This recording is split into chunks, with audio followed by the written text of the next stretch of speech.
The average car prices for new vehicles in Europe or North America are meanwhile around 50,000 euros or dollars. Dacia says, hold my Romanian beer, we will produce this one here, a small SUV, at half of that price. This one, the only generation of the Dacia Duster, begins still below 20,000 euros, and if you fully spec it, like it is right here, it will still be below 30,000 euros. And that is something in the car market that is more and more going even more expensive, more expensive, more expensive. Let's see, what can we get for this decent price here with the all-new Dacia Duster? We'll find out with Thomas and Autogefühl in 4K, full screen, full length. Let's go.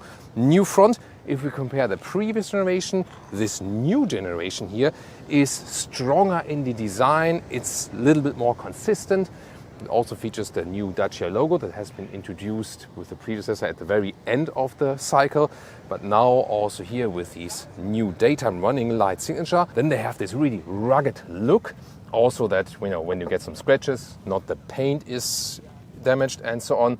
So it is actually a quite cool off-roadish look. There will also be off-road versions available. Tell you more about that later. And if you go for the 4x4 version, then the ground clearance is around 22 centimeters or 8.5 inches. So the all-wheel drive version is a centimeter higher even from the suspension. In the side profile, we can see here, this is the new so-called Starkel material, 20% recycling share. You can also see this sparkles inside. I think it's a very nice and interesting look also here with these huge accentuations with this recycling logo. Why not? It is a very present car. So on the one hand, they want to sell at a very decent price. On the other hand, they want to say, hey, that should not only be the only reason to buy this car, but also that it still looks cool. Wheels, 17 or 18 inch. These ones here are the 18-inch wheels. This here is the so-called extreme trim. We'll soon also show the journey trim. These are two of the top trims. And then there will be two lower trims available. And this one here would start with 17 inch, but then you can also optionally go for the 18 inch. The length here at 4 meters 34 or 171 inches. That is more or less the same dimension than we had before with the predecessor generation. It's a little bit wider, a little bit lower. Here, by the way, these roof rails, you can also set them across then for a roof box, for example. Features 80 kilograms of weight on the maximum. So it is a quite versatile car. We'll also see about that on the inside. Here, look at that. The door handles for the rear doors are integrated on the top part. Also here in the side or rear profile, if we compare the predecessor and the new generation, a stronger, more consistent look. So from the design, I think it already works very well. Or what do you think? Rear design, also with these new tail lamps here, a very clean look. This color here, by the way, is called Sandstone. It's a completely new color. I really love this kind of matte look, Then the Dacia logo in the rear part, everything looks a little bit more upmarket, more elaborated now. And the interesting thing is, yes, they started as this budget brand. They're inside this Renault corporation. But actually, most of the customers of Dacia, meanwhile, go for the highest trims. Because, that's very interesting, they are coming from other brands which are more expensive. And then they are basically going down to Dacia, but then say, hey, at these cheap prices, we can also afford the highest trim levels. That's a very interesting thing, isn't it? Then in the lower part, once again, the rugged look here in the lower part, it fits again this off-road scheme of the vehicle. The approaching and descending angles, by the way, in the off-road version, 31 degrees in front, 36 degrees in the rear. Once again, if you go for the little higher off-road suspension. And headlamp technology, here the daytime running light is LED. Underneath the main headlamp unit is also LED and the high beam is halogen. Turning indicators here in the front replaces the top part of the daytime running light. I think a pretty cool integration, isn't it? More simple turning indicators in the rear, but I think this integration is really nicely done. At some parts you see that is, still this budget approach, for example, also here with the classic antenna on the top. But then again, you have to ask yourself, do you want to pay so much higher prices for more tech? And of course, at a later stage, we'll also drive this one and then we'll really find out about the true character of this vehicle. But exterior-wise, I personally have to say, I love it. What about you? And here we have the different color. It's called Schist Grey. Of course, even more colors will be available.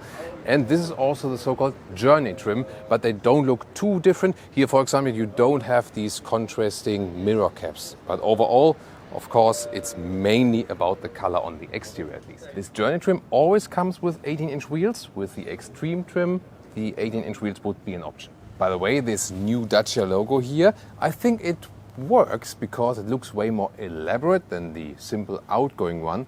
And Dacia even says that when they change the logo with the existing models now already, that they could see a rise in sales because of the logo change.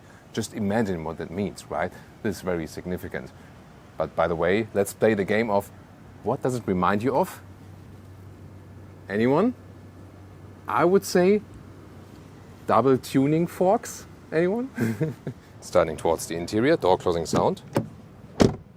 It's actually quite decent, so that's nice. Then inside of the doors, here everything hard packed. There you see this budget approach. However, they have a nice structure here, and then also here on the armrest, a little bit softer, and 4 controls here, all also with automatic function. That's nice. And this all new interior approach. First of all, we have this Y design scheme here, for example, the air vents, and they feel quite nice, smooth, how they move and so on. Then again, this structured material, this one being the extreme trim. Steering wheel still with real buttons, for example, for the cruise control on the left side. And I think it's a cool look with this flattened bottom and also the top part. Seats here in this extreme trim with so-called microcloud material, which Mercedes is also using. This here feels something between microfiber and leatherette. So it feels kinda neoprene-alike, I would say. And the whole interior, both seats and steering wheel in all trims, completely animal-free. They go for more sustainable materials. They also use a recycling share for different parts. Overall 20% recycling share for the whole parts here. So they're really going forward also in that direction. And it's very comfortable here. For me here, with 189, 6'2", a lot of headroom left. And the seats are really good. We'll also compare the other seats, other material in the Journey trim very soon. Steering wheel, menu control, totally fine with that. And they, for example, also say, somehow they have to explain the price or have to be able to reach the price. And then they also just make, like manual seat controls, like up and down and forward. But to me, that's also straightforward in the car world, which gets more and more complicated. This is straightforward. This is what you get. I think it's a very cool approach. The microcloud material, by the way, also has a very interesting sound. So I really have to find details where you find these price or savings things. And here, for example, the head restraint. This is where you maybe see that they have to, reduce the cost somehow. Interior cockpit overview. This looks so much more high class if you compare the predecessor. Nice Duster indentation right here, also again with a structure here. This one, of course, everything hard pack, but considering this off-road approach, that's fine. But here, cool movement once again from the air vents and manual climate unit. Oh, with nice clicking sound. I love that. That's cool. Why not? And then the logic. Here you start with 3.5-inch small screen analog instruments. These ones are the optional digital instruments. And they come in combination. And here with the 10-inch screen, it starts without any screen. Then you just, for example, put your smartphone here in this holder. And then you can optionally get this screen, 10-inch. And optional, inside the screen, there's also one available with navigation. They really kept the infotainment simple and clean. That's why it's also very responsive. Quick. Apple CarPlay, Android Auto, both available. And see here, the movement is actually quite smooth. Why not? And then here, for example, you have also the options for the camera. Okay, this is not the most elaborate camera obviously, but it's also really misty here in Portugal today. And then here you can also activate the heated steering wheel or here the heated seats in the higher trims if you have that option. And here you cannot click it, but as I said, you could just control it from below, and that's also how it's supposed to be. In the lower part, 2 USB-C chargers, inductive charging pad, cup holders, not adaptive, and everything hard pack. And this armrest here, nice microcloud covering, just how it is attached. There you feel some cost savings. However, then we have some nice space underneath. And here at the back mirror, this is super simple. There you also feel the cost savings. And here the different trim, the Journey trim from the inside, pretty cool because here we have this blue contrasting look. Not only at the doors, but also here at the dashboard and the same material. And fitting to my outfit here today, we also have this denim style on the seats. And this is then on the inside fabric that also feels really nicely. So I'm not even sure which ones I would prefer. I think these ones might be even cooler. But you can just decide, this Journey or this Extreme trim, they're both the top trims, so not one is like in that way better or something. It's just about the different styling. Which one do you like better actually? And let me show you this YouClip system in detail here. First of all, with the smartphone holder already begins. This is kind of tricky to get off like this. Then you have here, you can see this one here behind. And this is then the YouClip right there. And it works with different gadgets. Here in the front, passenger side, there's another YouClip right there. And then you can, for example, attach this hanger here, this bag hanger. Or, for example, a small torch like this. And then you can have some light here. Or, for example, there is a bag here that also has this YouClip system at the back. And then you can put it right here to secure it. Or you can also attach the bag here in the rear, because here, that's middle console. There's another attachment right there. For example, also for an additional cup holder here for the rear passengers. And there is another YouClip here at the back part underneath the trunk cover. So you can also put the small torch there, for example. Rear seats, inside of the door, of course, everything just plain plastic. But once again, for that price point, I'm totally fine with that actually. Then here in the rear, in this Extreme trim, we also have the micro cloud material on the seats in the rear. Once again, it is washable, but at the same time feels kind of premium. It's like this neoprene-like material. Then we have two USB-C chargers in the middle console and another of these special attachments where you can have some accessories on there. And the legroom behind the front seats, when we have tall passengers in the front, is really decent. Remember, this is a very short vehicle and there's good legroom, so there's a good usage of the space we have. Also for the headroom, here with 189 or 6'2", more than enough space in the rear. And this fabric covering here of this inside seating is actually quite decent. It is very comfortable here in the rear. Wow. So we are actually very impressed, thanks to Leah for the filming here today, with that interior build quality here. So we have some things where we found the cost savings and so on, but that is totally normal at that price. Then again, we had some details which sounded premium and make a very good impression. But overall, really considering that price, very impressive what we find here. We have to see later on, of course, how it plays out with driving and so on. Let's continue. What about the trunk or the boot? First of all, listen to this.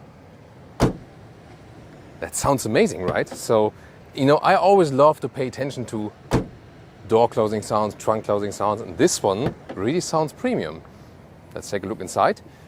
470 liters now, that's 25 liters more than the predecessor. Almost 1 meter or 40 inches in width. And you also can get here this rugged rubber cover for the back, for that this adventure use. And then here the length about a little bit less than 90 centimeters or 35 inches. And the total length here, I folded like 2/3 already to the front seats, as I would be driving like 165 in meters or 65 inches. Yeah, here of course from the build quality, there you see, that we still are at a lower price. This is what you have to live with. But I guess most customers will definitely be fine with this.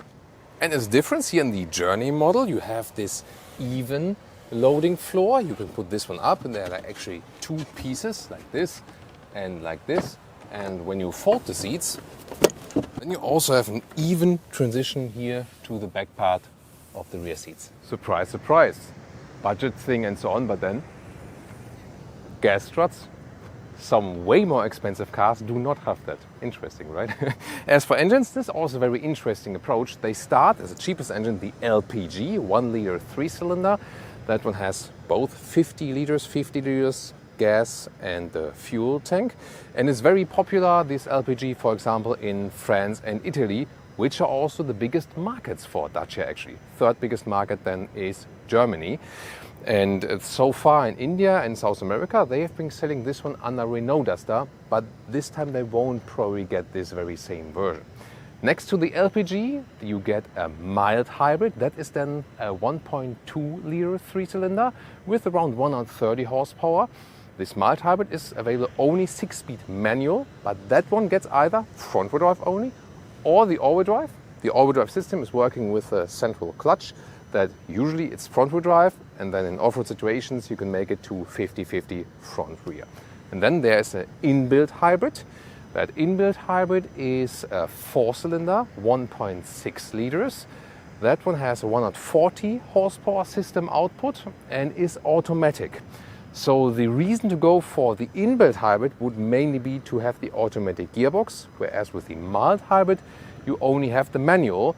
The battery sizes are not too different, 0.8 kilowatt hours for the mild hybrid and 1.2 kilowatt hours for the inbuilt hybrid. Well, and they say that especially the hybrid, the inbuilt hybrid, is the one that is catching customers, for example, from VW, because they want automatic transmission and so on and so on.